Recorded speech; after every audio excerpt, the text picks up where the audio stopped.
नमस्कार. आपल्या या माझ्या दुसऱ्या कवितेच्या प्रस्तुतीकरणात आपलं सर्व कविप्रेमींचं स्वागत आहे. आज मी आपल्यापुढं माझी दुसरी कविता, जी माझ्या कवितेचं नाव आहे या संसदेनं सांगावं. या संसदेनं सांगावं, या संसदेनं सांगावं, या जनतेला काय म्हणावं, या संसदेनं सांगावं, या जनतेला काय म्हणावं. रखेल जनतेच्या कपाळावर, रखेल जनतेच्या कपाळावर संसदेनं गोंदवावं, या संसदेनं सांगावं. नेता म्हणून प्रत्येकानं संसद पहावी, नेता म्हणून प्रत्येकानं संसद पहावी. मतदाराला भोगाचं साधन का म्हणावं, मतदाराला भोगाचं साधन का म्हणावं. लोकशाहीच्या संसदेला धर्माचे डोहाळे, हे अजब विपरीत घडलं.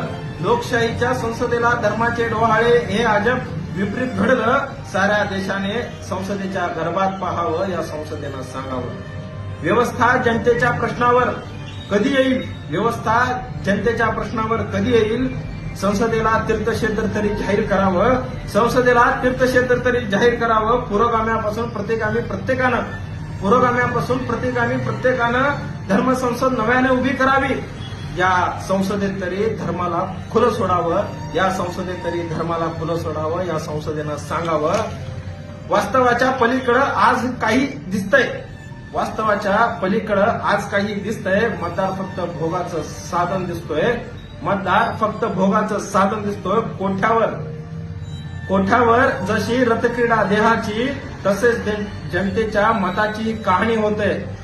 कोठ्यावर जशी रथक्रीडा देहाची, तसेच जनतेच्या मताची कहाणी होते. लाचार होऊन जनता पाहते, फक्त लाचार होऊन जनता पाहते.